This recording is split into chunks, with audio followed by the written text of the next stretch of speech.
لبي رهوة زانتا عدنا زانتا سدت زانتا تقادلو زانتا فغري زانتا تمال مزعي زانتا ورقت عوت زانتا نفس حويت أزيو مع بيت ملك تزحاز زانتا لبي رهوة. سلام كبرات سمعتي كمي كنكم لب رهوة قدامي كفال كنت سمعنا يخوينو كلاي كفال دما حجك غطلي سنايت أنحيت رهوة نابو كفا بيلا اتحتم حتوتات نيرو كملو سلال سفول ملستات كعا ابتغطل حبيرنا كسمعينا ايش يابوا يسمعوا مالفو اسكي غطلو انتاي مسلكي زاقوالي نحنا قدم لدته كريستوس كاب عالم كابتم زحيلو إنا زنبرنا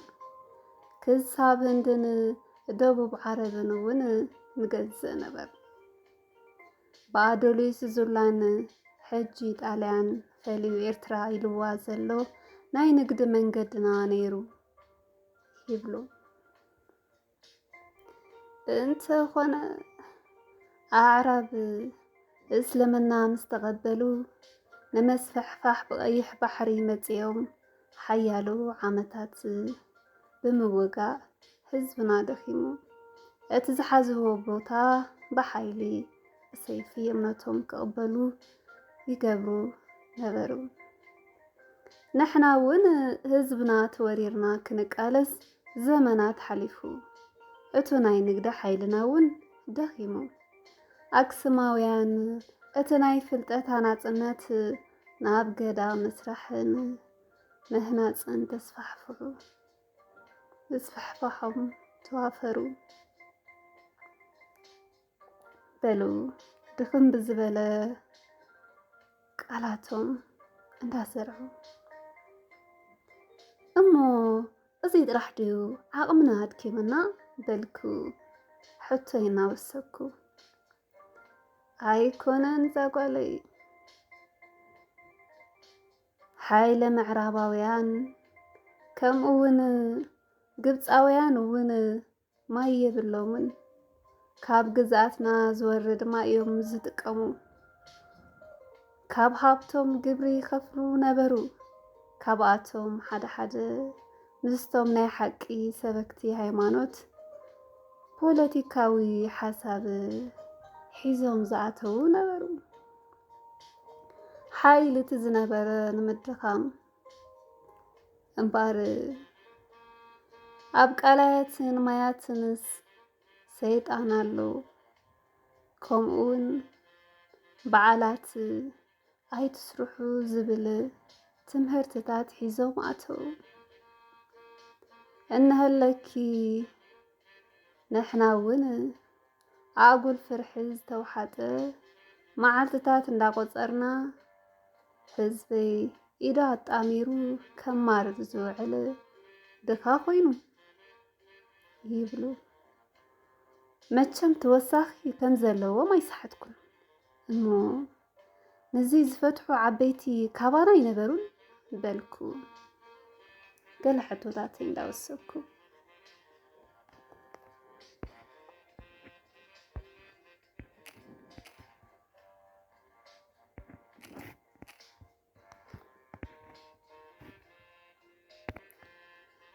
قدمي حمشته ميتي كفل زمن اب ماريام غندا غندو زنبرو منكسات አንበብቲ ነይሮም በረከት ተመጽሐፍ ቅዱስ ዘሓደሮም ፍልጠት ዘለዎም ነበሩ ከምቲ ዝብሎ መጽሐፍ ቅዱስ መርምሩ ፍለጡ ንሶም እውን ከምኡ ነበሩ እዞም መነኩሳት መጽሐፍ ቅዱስ ብኡነ ዘንበቡ ነበሩ እሞ ኣብቲ ቦትኦም ዘሎ ወሓዚ ማይ ኣትክልቲ እናዳቐሉ ብምትካል ካብቲ ወሓዚ ማይ እቲ ተኽልታት ማይ እናስሓበ ክሳብ ሎሚ ይፈሪ ኣሎ። እቲ ንሕና ሰይጣን ኣለዎ ኢልና ሕጂ ንፈርሖ ንሶም ግን ተኽልታት እንዳዳኸሉ ኣብቲ ደንደስ ገረባ ገረብ ይተኽልዎ ነበሩ እንዳበሉ እንዳዳኸሉ እቲ ፍርኡ ኣዝዩ ጥዑምን ምቁርን ምዕዙን ከም ዝኸውን እውን ይገብሩ ነበሩ እናበሉ ኣነ ከዓ ኣብታ ንእሽቶ ከተማና ኣብሮ ካብ ማርያም ጉንዳጉንዶ ዝመፀ ብርቱካን ኢሎም ፈልዮም ብኽባር ዝሸጥዎ እሞ ከዓ ጣዕሙ ኣዝዩ ፍሉይን ምቁርን ጣዕሚ ዝጣዕምክዎ እውን በለኒ ባናና እውን ከምኡ ፍሉይ ጣዕሚ ዘለዎ ነበረ እሞ ትዝበለኒ ደጊመ እሞ ንሳቶም እንታይ ገይሮም ኢለ ሕቶ ይቀጸልኩ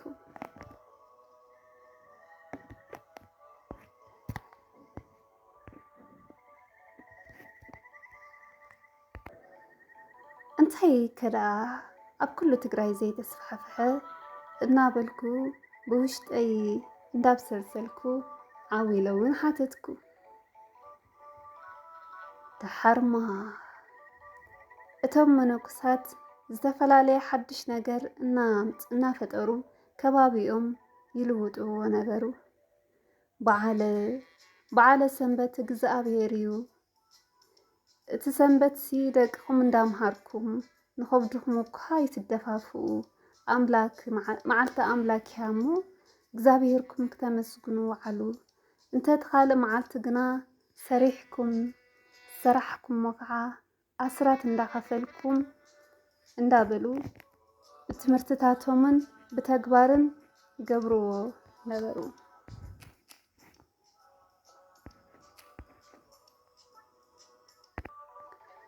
ክትሰርሑስ ቀንዩ ሰሪሕኩም ብልዑ ሰሪሕኩም በሊዕኩም ኣምላክኩም ኣመስግኑ ሰንበት ግን መዓልቲ ኣምላክ እያ እሞ ስለ ኣምላክኩም ደቅኹም እንዳነገርኩም መዓልቲ ኣምላክ ኣኽብሩ እንዳበሉ ትምህርትታቶም ብተግባር ይገልጹ ነበሩ ብትሽዑ እዋን ሓይሊ ኣክሱም ደኺሙ ነበረ እቲ ንግስነት ከዓ ናብ ሽዋ ወሲዶምዎ ነበሩ ብተሽዑ ጊዜ ኣብ ሽዋ ዝነበረ መንግስቲ ኣብቲ ቤተ መንግስቱ ቤተ ክርስቲያን ሰሪሑ ካህናትን ጳጳሳትን ኣብኡ ምስኡ ነበሩ ንመንግስቲ ሓይሊ ዝተገዝኡ ጳጳሳትን ካህናትን ነቶም ደቂቀ እስጢፋኖስ ኣብ ማርያም ጉንዳጉንዶ ዝነበሩ ብፍልጠት ዝማዕበሉ ብመንፈሳውን ጸጎም ዝዓበዩ እዚኦም ሓድሽ ትምህርቲ ሒዘምልና መጺኦም ብዝብል ሰበብ ናብቲ ዘለውዎ ናብ ሽዋ ወሰድዎም እቶም ሸዋውያን ተቐቢሎም ሓድሽ ትምህርቲ ተኣትውና ኣለኹም ብምባል ብኣዝዩ ኣስካሕካሒ ገረፍዎም ኣዝዩ እዚ ደይበሃል ግፍዕታት እውን ፈጸሙሎም እንተኾነ ካብኣቶም ሓደ ኣባ እስጢፋኖስ ዝበሃሉ ኣይ ኣነ ኣብኦም ጥፋእት ኣይረኣኹን እንተኾነ ብመጽሓፍ ቅዱስ ተራትዑ ኢሎም እቶም ናይ ማርያም ጉንዳጉንዶ ዝነበሩ ኣቦታትን እቶም ኣብ ትሕቲ መንግስቲ ናይ መንግስቲ ዓለም ዘሳልጡ ዝነበሩ ካህናት ጳጳሳትን መጽሓፍ ቅዱስ ሒዞም ተኻትዑ ኣብቲ ሰዓት እሱ ንደቂቀ እስጢፋኖስ ዘርክብ ፍልጠት ኣብኡ ኣይነበረን በቲ መጽሓፍ ቅዱስ ከዓ ረትዕዎም ነዚ ዝተዓዘቡ ኣባ እስጢፋኖስ ኣነ ኣብኣቶም ጉድለት ኮነ ሕማቕ ኣይረኣኹን በቲ መጽሓፍ ቅዱስ እውን ንሶም እዮም ሓቂ ዘለዉ ኢሎም ምስቶም ናይ ማርያም ጉንዳጉንዶ መነኩሳት ወገን ኮኑ እቶም ኣብ ትሕቲ መንግስቲ ሽዋ ኮይኖም ንዕኡ ክዝምሩ ክወድሱን ዘሐጉሱ ካህናትን ጳጳሳትን ነቶም ደቂቀ እስጢፋኖስ ሕጂ እውን በቲ ናይ ዓለማዊ ስልጣን ተጠቒሞም ዘቐጥቅጥዎምን ኣሳቒይዎምን ነበሩ ብኣዝዩ ኣስካሕካሐ ግፍዒ እቶም ምስኦም ዝነበሩ ኣባ እስጢፋኖስም ንሶም ናይ ማርያም ጉንዳጉንዶ ዝነበሩ ካህናትን ጳጳሳትን ናይ ደብሪ ኣቦታትን ፈለጥትን መርመርትን ፈጠርትን ምስኣቶም ደሚሮም ቀጥቀጥዎም ቀተልዎም ኣዝዩ ግፍዒ ከዓ ኣብ ልዕሊኦም ፈጸሙ። ነዚ ዝረኣየ እግዚኣብሔር ሱቕ ኣይበሎምን። ኣብቲ ዝቐተሉሎምን ግፍዒ ዝፈጸሙሎምን ቦታ ተኣምሩ ክገልጽ ብርሃን ኮነ። እቶም ኣብኡ ዝነበሩ ናይቲ ከባቢ ህዝቢ ከዓ ነቲ ብርሃን ተዓዚቦም እቲ ቦታ ደብረ ብርሃን በለዎ። ክሳብ ዝሎሚ ሰዓት እውን ደብረ ብርሃን ተባሂሉ ይጽዋዕ ኣሎ ኢሎም ታሪኮም ነገሩኒ። በቶም ቀተልትን ገፋዕትን ናይ ሽዋ ትሕቲ መንግስቲ ዝነበሩ ጳጳሳት እንዳተገረምኩን እንዳሓዘንኩን በቶም ንህዝቢ ትግራይ ክልውጡ ዝኽእሉ ፍልጠት ዘለዎም ኣማንያን ኣንበብቲ ዝኾኑ ኣማንያን ኣገልገልቲ ኣምላክ ግን ማዕረ ክንደይ ኣብ ህዝቢ ይሰርሑ ከም ዝነበሩ ተረዲኤ ነዚ ከይገበርዎም ብጸላእቲ ብኸምዚ ዓይነት ግፍዕን ንሞት ምዃኖም ከዓ ኣዝየ ሓዘንኩ። ግን ብድሕሪኦም ካባና ንኣቶም ዝስዕብ ወይ ንኣቶም ተመክሮታት ክቐጽል ዝኽእል ኣይነበረን ኢለ ነታ ናይ ሎሚ ብድኽነትን ብምምርራርን ብምልማንን ብሞትን ብሓዘንን ዝፈልጣ ትግራይ ንሶም እንተዝነብሩ ነይሮም ከመይ ምኾነት ኢለ እንዳሰኣልኩ ዘያሽዑ ኢና ዝሞትና፣ ዘያሽዑ ኢና ዝደኸና፣ ዘያሽዑ ኢና ዝጠፋእና፣ ዘያሽዑ ኢና ዝደንቆርና። እንተዝነብር ነይሩ ናቶም ትምህርትታት ዘስዕብ፣ እንተዝነብር ነይሩ ናቶም ንቕሓት ዝኽተል፣ እንተዝነብር ነይሩ ትምህርትታቶም ዘቐጽል፣ እንተዝነብር ነይሩ ንንቕሓቶም ዝቕበል እታ ናይ ሎሚ ትግራይ ኣይመሃለወትን እንዳበልኩ በቶም ደቂቀ እስጢፋኖስ ናይ ማርያም ጉንዳጉንዶ ገዳማውያን ኣቦታት ዝተበገስዎ ናይ ሎሚ ህዝብና ኣብ ድኽነትን ኣውያትን ሞትን ኣይመሃለወን እናበልኩ ማዕረ ክንደይ መንገዲ ብርሃንን ተስፋን ዕቤትን ከም ዝነበሩ እንዳስተንተንኩ ብድሕሪኽ ኣቦዋ እንዳበልኩ ሕተይ ቀጸልኩ። ብድሕሪ እማ ዛጓለይ እናበሉ ሓሳቦም እንትቐጽሉ ኣብ ቀጻሊ ኣብ ሳልሳይ ክፋል ብሰላም ክሳብ ንራኸብ ሰሰናዩ መስኮተ እዛንኩም ኢልኩም ከተዳምጽን ዝጸናሕኩም ክብራት ሰማዕቲ ክብረት ያበለይ እዚ ገዛ ንኽዕብዮ ናትኩም ሓገዝ ከድልየኒ ሳብስክራይብ ብምግባር ሸር ብምግባር ናብ ትፈልጥዎም ሰባትን ብቐጻሊ ብናይ ስነ ልቦናዊ ሓሳባት ክምለስ መጽሓፍ ስለ ዝኾነ ልቢ ረህዋ ኣዝዩ ነዊሕ እውን ብኸፋላት ክስካብቲ መወዳእታ ምሳይ ክትጸንሑ ተስፋ ገብር ሰሰናዩ ልቢ ረህዋ ዛንታ ዓድና ዛንታ ስደት ዛንታ ተጋድሎ ዛንታ ፍቕሪ ዛንታ ትማል መጻኢ ዛንታ ውድቀት ዓወት ዛንታ ነብሲ ሕውየት ኣዝዮም ዓበይቲ መልእኽቲ ዝሓዘ ዛንታ ልቢ ረህዋ። ሰላም ክብራት ሰማዕቲ ከመይ ቀኒኹም? ልቢ ረህዋ ቀዳማይ ክፋል ከምቲ ዝሰማዕናዮ ኮይኑ ካልኣይ ክፋል ድማ ሕጂ ክቕጽል እዩ። ሰናይ ጸንሒት ረህዋ ንኣቦ ከፍ ኣቢላ እትሓቶም ሕቶታት ነይሩ ክምልሱላ ዝኽእሉ መልስታት ከዓ ኣብ ዝቐጽል ሓቢርና ክሰምዖ ኢና። እሺ ኣቦዋ ይሰምዖም ኣለኹ። እስኪ ይቐጽሉ። እንታይ መስለኪ ዛጓለይ ንሕና ቅድሚ ልደተ ክርስቶስ ካብ ዓለም ካብቶም ዝሓየሉ ኢና ዝነበርና ክሳብ ህንድን ደቡብ ዓረብን እውን ንገዝእ ነበር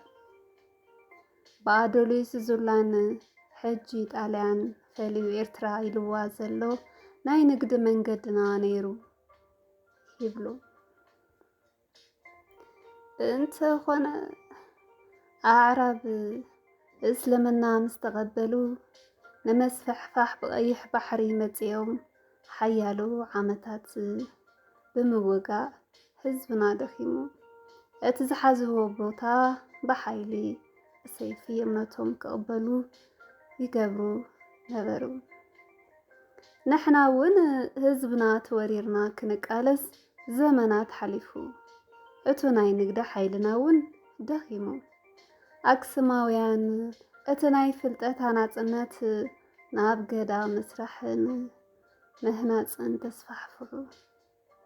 ተስፋሕፍሖም ተዋፈሩ በሉ ድኽም ብዝበለ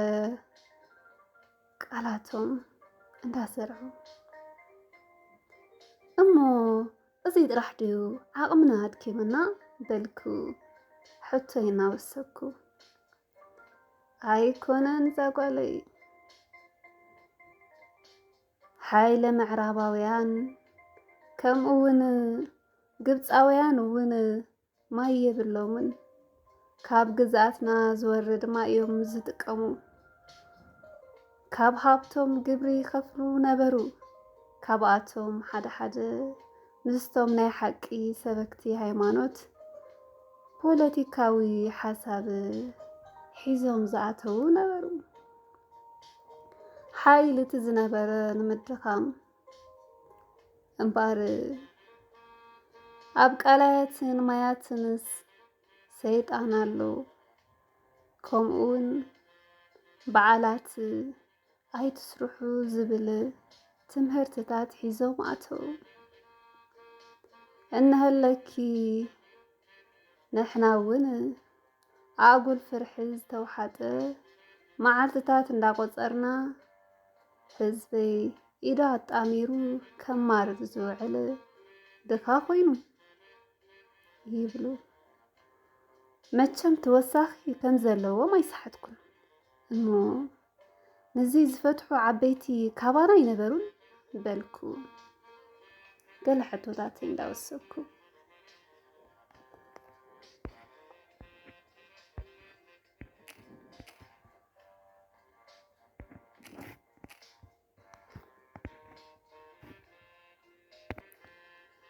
ቅድሚ 500 ክፍለ ዘመን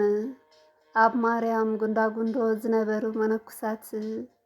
ኣንበብቲ ነይሮም በረከት እቲ መጽሓፍ ቅዱስ ዝሓደሮም ፍልጠት ዘለዎም ነበሩ ከምቲ ዝብሎ መጽሓፍ ቅዱስ መርምሩ ፍለጡ ንሶም እውን ከምኡ ነበሩ እዞም መነኩሳት መጽሓፍ ቅዱስ ብእውነ ዘንበቡ ነበሩ እሞ ኣብቲ ቦትኦም ዘሎ ወሓዚ ማይ ኣትክልቲ እናዳቐሉ ብምትካል ካብቲ ወሓዚ ማይ እቲ ተኽልታት ማይ እናስሓበ ክሳብ ሎሚ ይፈሪ ኣሎ እቲ ንሕና ሰይጣን ኣለዎ ኢልና ሕጂ ንፈርሖ ንሶም ግን ተኽልታት እንዳዳቐሉ ኣብቲ ደንደስ ገረባ ገረብ ይተኽልዎ ነበሩ እንዳበሉ እንዳዳቐሉ እቲ ፍርኡ ኣዝዩ ጥዑምን ምቁርን ምዕዙን ከም ዝኸውን እውን ይገብሩ ነበሩ እናበሉ ኣነ ከዓ ኣብታ ንእሽቶ ከተማና ኣብሮ ካብ ማርያም ጉንዳጉንዶ ዝመፀ ብርቱካን ኢሎም ፈልዮም ብኽባር ዝሸጥዎ እሞ ከዓ ጣዕሙ ኣዝዩ ፍሉይን ምቁርን ጣዕሚ ዝጣዕምክዎ እውን በለኒ ባናና እውን ከምኡ ፍሉይ ጣዕሚ ዘለዎ ነበረ እሞ ትዝበለኒ ደጊመ እሞ ንሳቶም እንታይ ገይሮም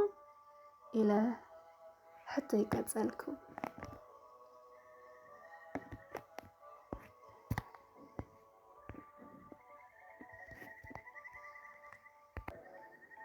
እንታይ ከዳ ኣብ ኩሉ ትግራይ ዘይተስፋሕፍሐ እናበልኩ ብውሽጠይ እንዳብሰልሰልኩ ዓዊለ እውን ሓተትኩ ተሓርማ እቶም መነኩሳት ዝተፈላለየ ሓድሽ ነገር እናፈጠሩ ከባቢኦም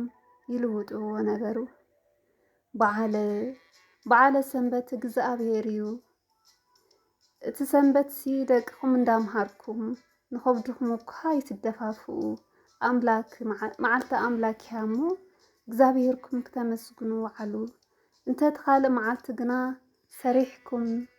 ሰራሕኩም ከዓ ኣስራት እንዳኸፈልኩም እንዳበሉ ብትምህርትታቶምን ብተግባርን ገብርዎ ነበሩ።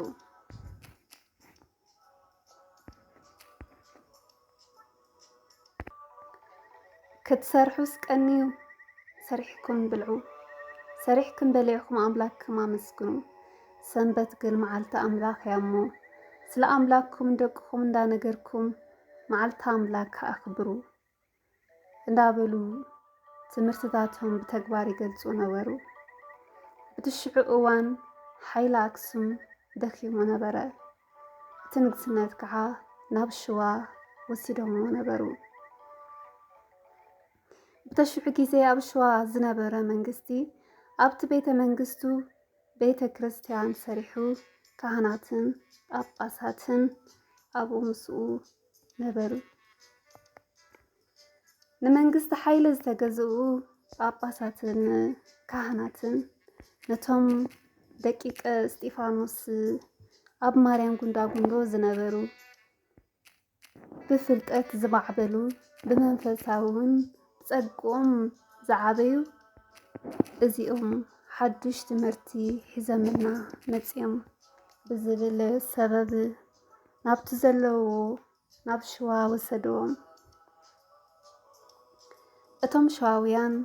ተቐቢሎም ሓድሽ ትምህርቲ ተኣትውና ኣለኹም ብምባል ብኣዝዩ ኣስካሕካሒ ገረፍዎም። ኣዝዩ እዚ ደይበሃል ግፍዕታት እውን ፈጸሙሎም። እንተኾነ ካብኣቶም ሓደ ኣባ እስጢፋኖስ ዝበሃሉ ኣይ ኣነ ኣብኦም ጥፋኣት ኣይረኣኹን እንተኾነ ብመጽሓፍ ቅዱስ ተራትዑ ኢሎም